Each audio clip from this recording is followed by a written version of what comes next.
Hello everyone, my name is Yash Punya and in this video we are going to look at the solution of the problem inversions। ये आपका क्या code forces EDU पे आपको देखने को मिल जाता है। पायलट कोर्स में मैंने यहाँ पे लिखा भी हुआ है। बाकी प्रॉब्लम का लिंक है मैं डिस्क्रिप्शन और पिन कमेंट दोनों में आपको प्रोवाइड कर दूंगा, वहाँ से भी देख सकते हैं। तो जैसे कि यार अब हम लोग क्या अपना सेगमेंट ट्री पे पूरी प्लेलिस्ट हम कर रहे हैं, सेगमेंट ट्री पे सीरीज़ कर रहे हैं, जिसमें कि हम सेगमेंट ट्री को बहुत अच्छे लेवल पे पढ़ रहे हैं। हम बहुत कॉम्पिटेटिव प्रोग्रामिंग के हिसाब से आपके जो अच्छे DSA लेवल के प्रॉब्लम्स होते हैं उस हिसाब से हम क्या सेगमेंट ट्री को पढ़ रहे हैं। तो वही सारी चीज़ें यार यहाँ पे हम पढ़ेंगे। तो इस पूरी सीरीज़ में हम क्या है 2 वीडियोस ऑलरेडी ला चुके हैं, जिसमें कि हम अपना बेसिक्स देख चुके हैं जो हमारे सेगमेंट ट्री के थे, और एक सिंपल हमने एक प्रॉब्लम भी कर ली थी। वो सिंपल भी नहीं है, काफ़ी अच्छी प्रॉब्लम हमने की थी। और धीरे धीरे हम क्या अपने प्रॉब्लम्स का लेवल बढ़ाते हुए चले जाएंगे, जिससे कि हम क्या सेगमेंट ट्री के जितने भी हमारे कॉन्सेप्ट्स हो सकते हैं, जितने भी पैटर्न्स हो सकते हैं, वो सारे हम यहाँ पे कवर कर ले, जिससे हमारे यार कोई दिक्कत ना हो, हम इजीली अपने कॉन्टेस्ट में बहुत फास्ट अपना क्या सॉल्यूशन तक पहुँच पाए। वो तभी होता है जब हमने यार सारी चीज़ें एक बार को देख ली हो। तो यार अगर आप नए हो चैनल पे तो please subscribe and share with your friends. तो यार देखते हैं इस पर्टिकुलर वीडियो में हमें क्या बोला गया है। हमें एक परम्यूटेशन दिया गया है PI ऑफ n एलिमेंट्स। हमारे पास कुछ n एलिमेंट्स होंगे, उनका हमें कुछ परम्यूटेशन दिया हुआ है। परम्यूटेशन का मतलब सिंपल वही होता है, अगर n = 5 है तो इसके क्या क्या परम्यूटेशंस हो सकते हैं। इसके पास एलिमेंट्स क्या है, हमारे पास एक परम्यूटेशन ये हो सकता है 1 2 3 4 5, एक परम्यूटेशन हमारे पास हो सकता है 1 2 1 3 4 2 5, कुछ भी हो सकता है। मतलब कि 1 से 5 तक के एलिमेंट्स की मदद से हमें क्या एक एरे बनाना होता है, वही हमारा क्या परम्यूटेशन हो जाता है, परम्यूटेशन ऑफ n एलिमेंट्स।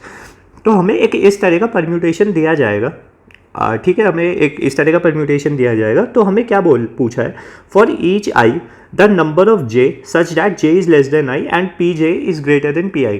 मतलब कि हर एक i के लिए, मतलब कि ये हमारा i होता है यार, सिंपल सी बात करें, अगर मेरे पास इस तरह से एक परम्यूटेशन है, मेरे पास i है, यहाँ पे 3 है मेरे पास i, तो मुझे वो सारे j नंबर्स चाहिए which are j is less than i and p of j is greater than p of i। Simple सा मीनिंग यही है यार, थर्ड वाले एलिमेंट से पहले जो भी मेरे पास एलिमेंट्स आ चुके हैं उसमें मेरे पास जो भी नंबर्स करंट एलिमेंट से बड़े हैं वो मुझे सारे नंबर्स चाहिए होंगे। सो वही हमें क्या यार इस पर पर्टिकुलर प्रॉब्लम में फाइंड आउट करना होगा। धीरे धीरे क्या प्रॉब्लम आपको और अच्छी तरह से क्लियर हो जाएगी जैसे हम क्वेश्चन में आगे बढ़ेंगे। अभी के लिए मेन वही पॉइंट है हमारे पास यार, हमारे पास एक n एलिमेंट्स का हमें परम्यूटेशन दिया जाएगा, और उस परम्यूटेशन में हर i एलिमेंट के लिए हमें काउंट करना होगा numbers which are j is less than i and p of j is greater than p of i। Simple सी बात है, अगर मेरे पास ये i है, i की वैल्यू लाइक फॉर एग्जांपल हमारे पास n होती है, तो उससे पहले जो भी n-1 मेरे पास एलिमेंट्स आ चुके हैं, उन n-1 एलिमेंट्स में जो भी नंबर इस पर्टिकुलर i से बड़े हैं वो सब मुझे काउंट करने होंगे। p ऑफ i से जितने भी नंबर्स मेरे पास बड़े हैं n-1 एलिमेंट्स में, वो सारे मुझे यहाँ पे काउंट करने होंगे, जो कि सिंपल 0 से i-1 तक में हमें क्या है इस रेंज में उन सारे नंबर्स को फाइंड आउट करना है जो कि p ऑफ j से छोटे हैं, बड़े हैं, मतलब कि p ऑफ i से बड़े हैं। तो यार आपको यहाँ पे एक चीज़ समझ में आई होगी कि यार हमें यहाँ पे n एलिमेंट्स और यहाँ पे हमें एक परम्यूटेशन तो दिया हुआ है। परम्यूटेशन से हमें एक चीज़ क्लियर है कि यार मेरे पास जो एलिमेंट्स होने वाले हैं वो 1 to n ही होने वाले हैं, इससे अलग मेरे पास कोई भी नंबर नहीं होने वाला है। तो मेरे पास ये तो फिक्स हुआ कि यार मेरे पास एक फिक्स्ड है, स्टैटिक नंबर्स होने वाले हैं, इससे अलग मेरे पास कोई भी नंबर्स नहीं होंगे। ठीक है यार, ये वाली चीज़ मुझे क्लियर हुई। अब मुझे यार यहाँ पे एक चीज़ समझ में आती है कि अगर मैं ith एलिमेंट पे हूँ तो मुझे 0 से i-1 वाली रेंज में मुझे उन नंबर्स का काउंट फाइंड आउट करना है जिनका हमारा p of j is greater than p of i। मतलब कि सिंपल सी बात है, 0 से i-1 वाली रेंज में i से बड़े कितने नंबर्स हैं मुझे उसका काउंट फाइंड आउट करना है। तो यार ये वाली अगर आप प्रॉब्लम थोड़ा सा क्लियरली समझने की कोशिश करोगे तो आपको पता लगेगा यार हमें एक रेंज में काम करना है। मतलब कि जब भी हमारी ये रेंज वाली प्रॉब्लम्स होती है तो हम उसमें सोचें कि यार एक सेगमेंट ट्री हमारा लग सकता है। हमारे पास और भी हमारे पास होता है बिट फैनविक ट्री वगैरह होते हैं, पर हमें अभी के लिए हम सेगमेंट ट्री पढ़ रहे हैं तो हम उसी पे ध्यान देते हैं। तो हम जब भी रेंज बेस्ड हमारे क्वेश्चन होता है तो हम सोचते हैं यार, एक बार को हम सोच लेते हैं कि यार सेगमेंट ट्री का यहाँ पे किसी तरह यूज़ हो सकता है, क्योंकि सेगमेंट ट्री क्या करता है यार एरे को एज एन इंटरवल्स की फॉर्म में प्री कंप्यूट करके रखता है। जैसे कि मैंने आपको फर्स्ट वीडियो में भी बहुत अच्छे तरीके से सारी चीज़ें बताई थी कि सेगमेंट का मतलब ही क्या है, कि वो एरे के इंटरवल्स जो होते हैं, इंटरवल्स का मतलब वही रेंजेस हुए, हमारे सेगमेंट्स हुए, उन्हें उनकी वैल्यूज़ को प्री कंप्यूट करके रखता है जिन्हें हम आगे यूज़ कर सकते हैं। ठीक है, हमें वही वाली चीज़ें समझ में आती है कि अच्छा ठीक है यार, हमें सेगमेंट ट्री हम यहाँ पे यूज़ कर सकते हैं और रेंज बेस्ड है हमारा सेगमेंट ट्री है, तो हमें यहाँ पे क्लियर हो कैसे यूज़ करेंगे वो हम आगे देखेंगे। तो सेगमेंट ट्री में हमारे नोड्स होते हैं, डिफरेंट डिफरेंट नोड्स होते हैं। मैंने आपको बताया हुआ है नोड्स में हम क्या अपने आंसर को स्टोर करके रखते हैं, जिसकी मदद से हो सकता है यही मेरा आंसर हो, या इसकी मदद से मैं कैलकुलेट करके अपना फाइनल आंसर निकाल सकता हूँ। जैसे कि हमारा जब हम सम वगैरह का क्वेश्चन करते थे तो हम अपने नोड में ये पर्टिकुलर सम को स्टोर करके रखते थे। अगर हम मिन या मैक्स वाला करते थे तो हम ये स्टोर करके रखते थे। इससे लास्ट वाली वीडियो में हमें काउंट और मिनिमम दोनों कैलकुलेट करने थे, तो हमने एक नोड में अपना एक स्ट्रक्चर स्टोर किया था, एक अपना स्ट्रक्चर स्टोर किया था। जावा वाले लोग मतलब कि क्लास हमने एक ऑब्जेक्ट स्टोर किया था जिसमें हमने काउंट और मिनिमम दोनों चीज़ें स्टोर की हुई थी, क्योंकि हमें आंसर में यही रिटर्न करनी होंगी। तो यार यहाँ पर भी आप देखोगे तो हमें आंसर क्या है, एक तरह से हमें काउंट बताना है, और काउंट किसका बताना है, जो कि पी ऑफ आई से छोटे हो हमारे पास, मतलब कि पी ऑफ आई से बड़े जो भी मेरे पास नंबर होंगे, ith एलिमेंट से बड़े नंबर, उनका मुझे काउंट रिटर्न करना होगा। तो एक चीज़ मेरे पास क्लियर हुई यार, मैं नोड मेरा क्या है, सिंपल एक इंटीजर वैल्यू हो सकती है जिसमें कि मुझे सिर्फ काउंट स्टोर करना है। अब काउंट किस तरह से मुझे स्टोर करना होगा वो वाली सारी चीज़ें समझते हैं।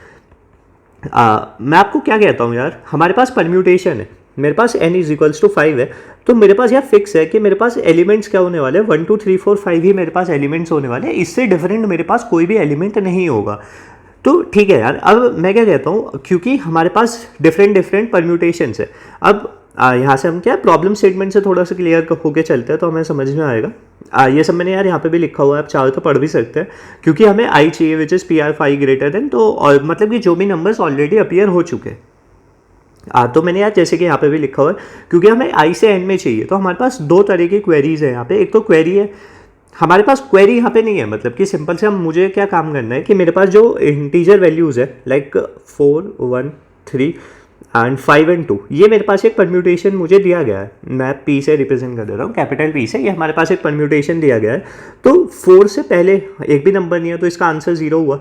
हम जब 1 पे गए तो इस वाली रेंज में 1 से बड़ा मेरे पास कौन एलिमेंट है, 4 है, उसका काउंट कितना है, 1 है, जो उससे बड़ा एलिमेंट है। नेक्स्ट हम 3 के लिए देखते हैं इस वाली रेंज में, क्योंकि यही वाली जो मेरी रेंज है वही j is less than i है, यही वाले तो हमारे सारे इंडेक्स है जो कि i से छोटे हैं। तो इस वाली रेंज में 3 से बड़ा कौन एलिमेंट है, 4 है, उसका काउंट कितना है, 1 है, हमारे पास सिर्फ एक ही एलिमेंट है।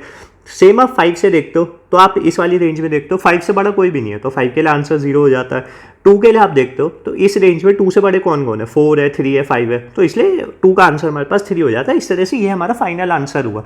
अब जैसे कि मैं आपको यार कह ही रहा था कि यार हमें काउंट कैलकुलेट करना है। अब काउंट किस तरह से कैलकुलेट होगा, काउंट का सिंपल मतलब है, क्योंकि हमारे पास परम्यूटेशन है जिसमें कि 1 से n तक हमारे पास नंबर है, और अगर मेरे पास 2 आता है, फॉर एग्जाम्पल जैसे कि लास्ट में मेरे पास 2 आया था, तो मैं चाहता हूँ यार 2 से बड़े मेरे पास कौन कौन से नंबर्स होते हैं, 3 से n तक मेरे पास सारे बड़े नंबर्स होंगे। अगर n की वैल्यू मेरे पास 5 है तो मैं बोल रहा हूँ यार 3 से 5 तक के मेरे सारे बड़े नंबर्स होंगे।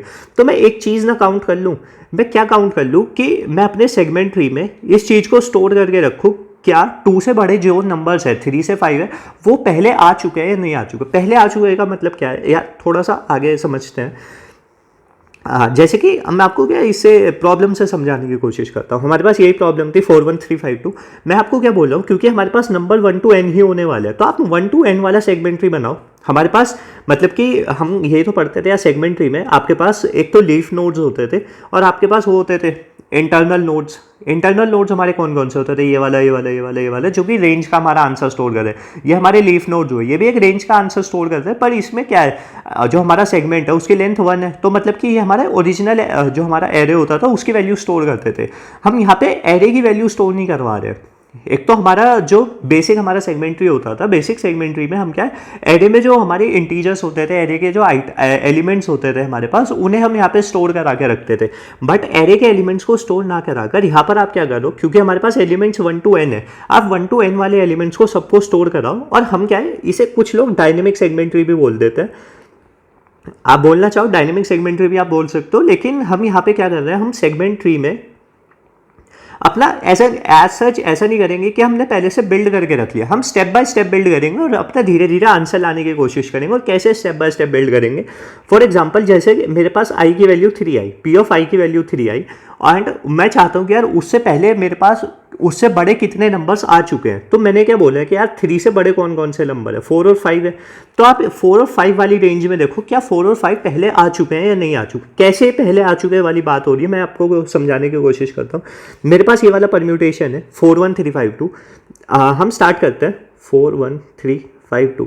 आप क्या ये ड्राई रन देखोगे तो आपको क्लियरली समझ में आ जाएगा मैं किस तरह से काउंट स्टोर करने को आपको बोल रहा हूँ, और किस तरह से एरे के एलिमेंट्स को हम स्टोर नहीं कर रहे हैं, हम फ्रीक्वेंसी को काउंट को स्टोर करेंगे, और कैसे ये डायनेमिक सेगमेंट्री हमारा हो जाएगा, वो सारी चीज़ें आपको क्लियरली यहाँ पे समझ में आएंगी। जैसे कि मैंने i = 0 के लिए स्टार्ट किया, मेरे पास 4 आया, मेरे पास P ऑफ i की वैल्यू 4 है। तो क्योंकि अब मैं क्या चाहता हूँ, 4 से बड़े मेरे पास कौन कौन से नंबर है, आपके पास 5 है, 5, तो यही आपकी रेंज हो गई। एक तरह से हम अब इस रेंज में देख रहे हैं। अब हम देख रहे हैं कि 5,5 मेरा आ चुका है। ये स्टार्टिंग में सारी वैल्यूज़ क्या है, 0 है आपके पास, 0 + 0, यहाँ पे भी 0 0 0, ये स्टोर कर दिए कौन सा नंबर पहले आ चुका है। तो ये वाला नंबर तो हम गए 5 वाली रेंज में, क्या आंसर है हमारे पास 0, तो हमने 4 का आंसर सिंपली यहाँ से 0 दे दिया कि यार ये वाला नंबर अभी तक नहीं आया, तो इसका आंसर आपके पास 0 आ जाता है। हम 1 वाले पे गए, मतलब कि P ऑफ i मेरा 1 है। 1 से बड़े मेरे पास कौन कौन से नंबर है, 1 से बड़े मेरे पास 2 से 5 है। तो 2 से 5 वाली रेंज में मैं देखता हूँ क्या कौन कौन से नंबर पहले आ चुके। सॉरी फॉर दैट, जब हम 4 वाले पे तो हमने क्या देखा, हमने इसका आंसर दिया 0, P ऑफ 4। हाँ, मतलब कि हम अपना क्या, जो भी हमारा एलिमेंट है P ऑफ 0 इस टाइम पे 4 है, तो मैं क्या बोल रहा हूँ 4 की रेंज, 4 से बड़े एलिमेंट है 5,5 जिनकी वैल्यू अभी के लिए 0 है, तो इसलिए हमारा आंसर 0 हो गया। लेकिन पहले हमने क्या किया, क्वेरी किया। हमारा फर्स्ट स्टेप हुआ जिसमें हमने क्वेरी किया, कौन सी रेंज में हमने क्वेरी किया, which is P of i + 1 to n, क्योंकि वही एलिमेंट्स उससे बड़े हैं।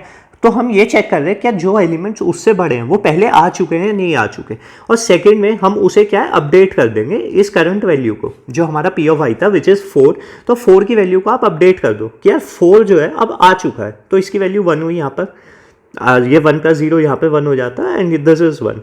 तो यहाँ से आपको आई होप क्लियर हुआ होगा कि हमने अपडेट कर दी P ऑफ i की वैल्यू। P ऑफ i की वैल्यू अपडेट करके हमने एक तरह से ये बता दिया है कि अब यार ये वाला जो P ऑफ i है, मतलब कि 4 है, वो आ चुका है, 4 एक बार आ चुका है। तो जब हम 1 के लिए जाएंगे तो अभी आपको क्या स्टेप बाय स्टेप हम और आगे देखेंगे तो आपको क्लियर हो जाएगा। अब नेक्स्ट हम 1 के लिए देखते हैं। अब मेरा P ऑफ, जो भी मेरा P है उसकी वैल्यू 1 है। अब मैं क्या चाहता हूँ, 1 से मेरे पास बड़े एलिमेंट्स कौन कौन से, मैं वही तो चाहता हूँ कि वो पहले आ चुके हैं या नहीं आ चुके। 1 से बड़े 2 से 5 की रेंज वाले नंबर्स है, मतलब कि 2 है, 3 है, 4 है, 5 है। मैं देखता हूँ इनमें से कौन नंबर पहले आ चुके हैं। सिर्फ 4 एक बार आ चुका है, क्योंकि 4 हमारे यहाँ था, और हमने सेगमेंट ट्री में अपना क्या अपडेट भी कर दिया। तो हम सिंपल ये वाली रेंज देखेंगे, 2 से 5 वाली रेंज, जो कि हमारी क्या है ये वाली रेंज है, और इसमें हम काउंट करेंगे जो भी हमारा आंसर होगा, और काउंट हमने स्टोर ही किया हुआ है। तो आप जैसे कि हम सेगमेंट ट्री में करते थे, हमारे पास हम यहाँ से स्टार्ट करते थे, क्योंकि ये पार्शियल है तो हम यहाँ गए, यहाँ से हमारे पास क्या 4 और 5 पूरी रेंज आ जाती थी, तो हमने यहाँ से क्या 1 रिटर्न कर दिया सिंपली, एंड यहाँ से आपका 2, तो यहाँ से 0 रिटर्न हुआ, यहाँ से आपका 0 रिटर्न हुआ, यहाँ से आप क्या 0 रिटर्न कर देते हो, तो यहाँ से आपका क्या 1 आंसर आ जाता है। कैसे 1 आंसर आया, आई होप आपको अब क्लियरली समझ में आ गया होगा। हमारे पास ये सारी वैल्यू 0 थी, ये 1 हो गया था हमारे पास। ये हम जब 4 पे गए थे तो 4 पे हमने पहले क्वेरी किया यार 4 से बड़े मेरे पास एलिमेंट्स कौन कौन से हैं, तो 4 से बड़ा या 5 ही एक एलिमेंट है, तो हमने उसकी फ्रीक्वेंसी देखी थी जो उसकी स्टार्टिंग में 0 थी। फिर हमने क्या बोला था यार 4 को अब अपडेट कर दो अपने सेगमेंट ट्री में। हम डायनेमिकली सेगमेंट ट्री को बिल्ड करते हुए जा रहे हैं। हमने ऐसा नहीं किया कि हमने पहले सेगमेंट ट्री को बिल्ड करके रख लिया था, हम डायनेमिकली बिल्ड कर रहे हैं, हम स्टेप बाय स्टेप उसे बिल्ड करते हुए ऊपर जा रहे हैं। तो जब हम 4 पर आए थे हमने क्वेरी किया और उसके बाद अपडेट कर दिया। इससे ये हुआ कि यार 4 जो है वो ऑलरेडी आ चुका है। सेम जब हम 1 पर आए तो हमने देखा यार 1 से बड़े 2 और 5 हैं, तो हम जैसे रेंज में देखते थे कि यार उससे पहले कौन कौन से आ चुका है, तो उससे पहले तो सिर्फ 4 आ चुका है जिसे हमने अपडेट भी कर दिया था। 4 का काउंट किया यार 4 ऑलरेडी आ चुका है। फिर हमने वही रेंज क्वेरी जैसे हम करते थे सेगमेंट ट्री में 2 से 5 में, हमारा आंसर 1 आया तो हमने इसे 1 से अपडेट कर दिया। अब अपने सेगमेंट ट्री में 1 को भी ऐड कर दो, जो हमारा P ऑफ i था, जो हमारा 1 था उसे आप ऐड कर दो, तो ये वैल्यू हमारी 1 हो जाती है। 1 + 0 ये हमारा 1 रिप्रेजेंट करता है, यहाँ हमारा 1 हुआ, 1 + 1 हम यह हमारे पास 2 हो गया। ये वाली चीज़ आपको समझ में आ रही होगी सेगमेंट ट्री हम कैसे धीरे धीरे बिल्ड कर रहे हैं। अब ये सेगमेंट ट्री मेरा क्या बोल रहा है यार 1 से 5 के बीच में मेरे पास 2 एलिमेंट्स आ चुके हैं। कौन से 2 आ चुके हैं वो हमें नहीं पता, पर 2 एलिमेंट्स आ चुके हैं वो हमें पता है यार, एक 1 आ चुका है, एक 4 आ चुका है, क्योंकि बाकी सब क्या 0 है, बाकी सब 0 है, ये हमारे 1 हो चुके हैं, मतलब कि ये हमारे आ चुके हैं।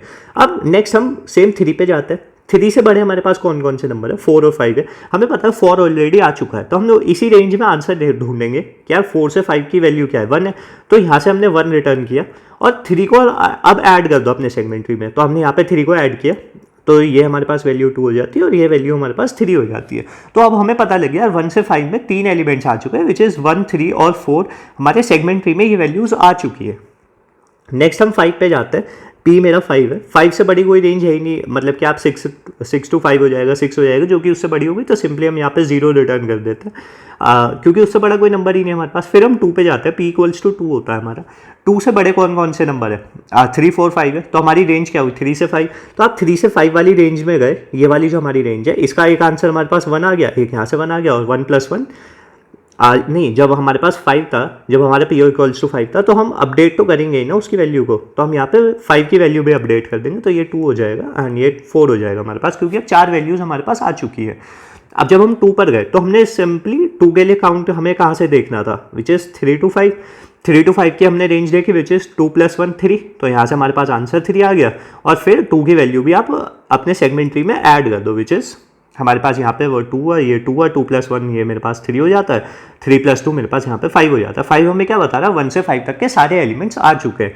तो आई होप यार आपको समझ में आया होगा किस तरह से हमारा पूरा लॉजिक होने वाला है। पूरा लॉजिक हमारा यही होने वाला है, हम लेफ्ट टू राइट प्रोसेस करेंगे, हम क्वेरी करेंगे रेंज में हमारी, क्योंकि यार आपने देखा आई मेरा यहाँ पे है, तो आई से पहले मैं चाहता हूँ 0 to i-1 कौन कौन से एलिमेंट्स आ चुके। अब 0 to i-1 में कौन कौन से मेरे एलिमेंट्स आ चुके, वो यार खुद से ऐसे चेक करना काफ़ी डिफिकल्ट हो जाता है, क्योंकि यहाँ पे हमें परम्यूटेशन दिया गया है। परम्यूटेशन में हमें पता है 1 to any नंबर होने वाले हैं, तो यार आप एक काम करो, इन्हीं का सेगमेंट्री बना लो, और जो भी नंबर्स आते जा रहे हैं उन्हें डायरेक्टली ऐड करते रहो, और 0 से i से इससे बड़ी नंबर्स हमें काउंट करने हैं, तो हम सिंपल वही रेंज रख लेते हैं अपने सेगमेंट्री में कि इससे बड़ी जो भी रेंजेस में हमारे आंसर है वो हमारा आंसर दो। तो क्वेरी सब हमारी यही हो गई।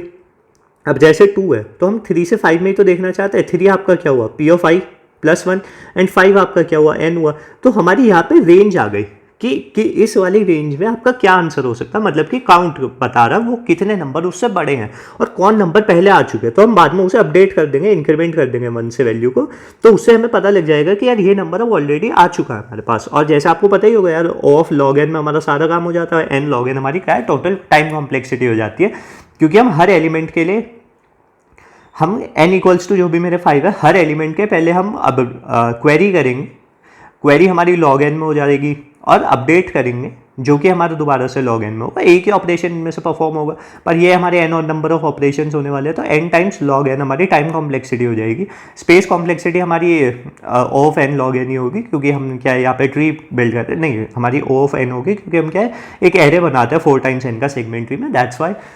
ये वाली सारी चीज़ें आपको क्लियर होंगी कैसे हम क्वेरी करते हैं वो करते हैं। मेन में यहाँ पे आपको सेगमेंट्री यार पूरा डेप्थ में नहीं बता पाऊंगा,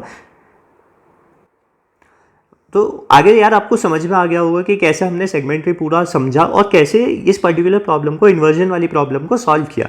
हम इसे डायनेमिक सेगमेंट्री भी कुछ लोग बोल देते हैं, बट आप बोलना चाहो बोल सकते हो, क्योंकि हम क्या है हर क्वेरी के हिसाब से अपना क्या है स्टोर करते हुए आगे बढ़ रहे हैं। यहाँ पे थोड़ा सा सोचने वाली चीज़ अलग यही हो जाती है, एक एरे की फॉर्म में तो हम यहाँ सारे एलिमेंट्स को रख के फिर हम ऊपर क्या सेगमेंट्री ऐसे ऐसे बनाते चले जाते हैं कि अच्छा इनसे क्या आंसर आया, इनसे क्या आंसर, उसके ऊपर हम कर लेते हैं, पर यहाँ पर हमारे क्या हम एरे के एलिमेंट्स को स्टोर नहीं कर सकते। तो यहीं से हमारी क्या हिंट आता है कि यार परम्यूटेशन है, तो 1 से n वाली वैल्यूज़ को आप स्टोर कीजिए और उनके हिसाब से हम काम करते हैं। तो बस यही है यार, आपका माइंड ब्रॉड होता है इन चीज़ों से, माइंड को अलग अलग पैटर्न्स देखने को मिलते हैं, तो अलग अलग प्रॉब्लम्स को सॉल्व करने का तरीका आ जाता है कि अच्छा इस प्रॉब्लम को ऐसे भी देखा जा सकता है और प्रॉब्लम्स को कैसे देखा जा सकता है, तो इन टेक्निक्स को आप आगे यूज़ कर पाते हो ईजिली। तो यार कोड भी देख लेते हो, कोड सिंपल ही होने वाला है, C++ में आपका कोड होगा, जावा पाइथन आप इजीली फॉलो कर पाएंगे, आपके कॉन्स्टेंट हेडर्स वगैरह होते हैं। जैसे कि मैं यार स्टार्टिंग से करता हुआ चल रहा हूँ, मैं इस क्लास सेगमेंट ट्री की क्या है क्लास यूज़ कर रहा हूँ। क्लास मैंने आपको बताया था मैं क्यों यूज़ कर रहा हूँ, क्योंकि आपको ऊप्स के कॉन्सेप्ट आपके अच्छे रहें, और जब आप इंडस्ट्री लेवल पर काम करते हो या आप जब सॉफ्टवेयर इंजीनियरिंग आप कर रहे हो, अच्छे लेवल के आप प्रोग्राम्स वगैरह बना रहे हो, तो आपको क्लास बेस्ड अप्रोच यूज़ कर लेना चाहिए, क्योंकि काफ़ी क्लीन हो जाता है कोड। आप आर्ग्यू कर सकते हो बहुत सारे क्या है डिफरेंसेस होते हैं इनके, बट एक क्लीन कोड वाली चीज़ है, आप करना चाहें आप ऐसे कर सकते हैं, नहीं तो आप क्या है अपना सिंपल इन सारे मेथड्स को ग्लोबल बनाकर अपना काम सिंपल कर सकते हैं। आप जैसा करना चाहें वो आपके ऊपर होता है। क्लास सेगमेंट भी हमने क्या प्राइवेट, हमारे पास कुछ वेक्टर्स है, हम एक तरह से इनकैप्सुलेट कर रहे हैं। यहाँ पे हमारी int n वैल्यू आती है और ट्री हमारा आया वेक्टर ट्री। मैंने आपको ट्री बताया हुआ है, जो हमारा ट्री है हम उसे एरे की फॉर्म में रखते हैं, जिसका साइज हमारा 4 times n होता है, और उसका वही कि अगर मेरे पास ith चाइल्ड है तो लाइक 2i + 1 उसका लेफ्ट चाइल्ड होता है, 2i + 2 उसका राइट चाइल्ड होता है, उस हिसाब से हम क्या है वैल्यूज़ को स्टोर करते हुए आगे चलते हैं। वो सारी चीज़ें मैंने आपको क्लियरली बताई हुई हैं पहले भी। हमारे पास अपडेट फंक्शन है और क्वेरी फंक्शन है। यहाँ पर आप एक चीज़ नोटिस करोगे, हमने बिल्ड फंक्शन को यहाँ पे नहीं रखा है क्योंकि हम बिल्ड कुछ कर ही नहीं रहे। जब हम सेगमेंट ट्री को भी बिल्ड करते हुए ऊपर जा रहे हैं, पहले तो सारी वैल्यू जीरो ही है क्योंकि इनिशियली हमें सारी वैल्यू जीरो ही चाहिए। और हर क्वेरी के लिए, हर पी ऑफ आई के लिए हम क्या कर रहे हैं, पहले क्वेरी कर रहे हैं और फिर अपडेट कर दे रहे हैं, और अपडेट पे वो अपने आप ही बिल्ड होता जा रहा है स्टेप बाय स्टेप। तो हम क्या है यहाँ पे सिंपल से अपडेट और क्वेरी वाले ऑपरेशन यहाँ पे रखेंगे। कोड बिल्कुल ही सेम होने वाला है, जैसे कि मैंने आपको यार ऑलरेडी भी बताया था कि सेगमेंट ट्री का ये वाले जो कोड होते हैं ज़्यादातर डिफरेंस नहीं होते, बस हम इम्प्लीमेंटेशन किस तरह से कर रहे हैं, कॉन्सेप्ट हमारा क्या डिफरेंस होने वाला है, वही सारी चीज़ें होती है। अपडेट का भी कोड वही होने वाला है। पहली चीज़ वॉइड होगा, हम कुछ भी रिटर्न नहीं कर रहे हैं। मैंने आपको बताया हुआ है यार, हर नोड को हम कैसे रिप्रेजेंट करते हैं, हम उसके एक इंडेक्स से रिप्रेजेंट करते हैं, एल वैल्यू और आर वैल्यू, जो हमारे करंट नोड का एल और आर होता है, जो कि इंटरवल को रिप्रेजेंट कर रहा होता है। हमने वो भेजा और पोजीशन भेजी। जब हम अपडेट कर रहे हैं, हम उस पर्टिकुलर पोजीशन को अपडेट करना चाहते हैं, हमारा एल की वैल्यू आर हो जाती है तो हम बस +1 कर रहे हैं, उसकी वैल्यू को प्लस कर दे रहे हो। और वापस आते वक्त आपको पता ही है यार, हम ऐड कर रहे हैं क्योंकि हम वो सम वाले काम कर रहे हैं, काउंट वाला काम कर रहे हैं। तो ये वाला जो नोड है, इसका आंसर क्या हो जाता है, left child plus right child हमारा हो जाता है। जब हम ऊपर जा रहे हैं, वापस आते वक्त हम ये वाला काम कर देंगे। और वही वाली चीज़ है यार, अगर हमारा मिड है, फिर हम लेफ्ट में चेक कर रहे हैं, राइट में चेक कर रहे हैं, अपडेट वाला ऑपरेशन जैसे भी होता है, क्योंकि हमारी पोजीशन है, पोजीशन हमारी कुछ ith है, लाइक फॉर एग्जांपल 2 है हमारा, लाइक 5 है हमारा, मिड हमारा 3 आया, तो हम क्या बोलेंगे यार, हमारा जो वैल्यू है वो राइट में एग्जिस्ट करेगी, क्योंकि हमारा क्या होता है, अगर हम मिड से तो 2 वैल्यूज़ को सेपरेट करते थे, which is L2 mid and mid +1 2R। तो क्योंकि हमारा 5 है, 5 3 से बड़ा है, तो वो ऑलरेडी राइट वाले पोर्शन में होगा। तो दैट्स वाई हम यहाँ पे वो वाला काम करते हैं, सेपरेशन वाला काम कर देते हैं। हम अगर हमारी पोजीशन की वैल्यू कम है तो हम लेफ्ट चाइल्ड में देखते हैं, वरना हम राइट चाइल्ड में देखते हैं। और उसके बाद हम क्या, वापस आते वक्त मर्ज कर देते हैं वैल्यूज़ को, अपने आंसर्स को मर्ज कर देते हैं। सेम क्वेरी वाला ऑपरेशन है। क्वेरी में मैंने आपको बताया हुआ था, एक तो हमारे पास पार्शियल ओवरलैप की कंडीशन होती है। पार्शियल ओवरलैप के कंडीशन में आप क्या बोलते हो, लेफ्ट और राइट दोनों में आप चेक करते हो। और यहाँ पे ओवरलैप वाली कंडीशन क्या है, एल और आर क्या है, मेरा जो करंट नोड है, मेरा जो भी करंट नोड है उसका करंट सेगमेंट क्या है, वो एल और आर से रिप्रेजेंट हो रहा है। और हमारे पास क्यू एल क्यू आर होता है, जो कि हमारी क्वेरी की रेंजेस है।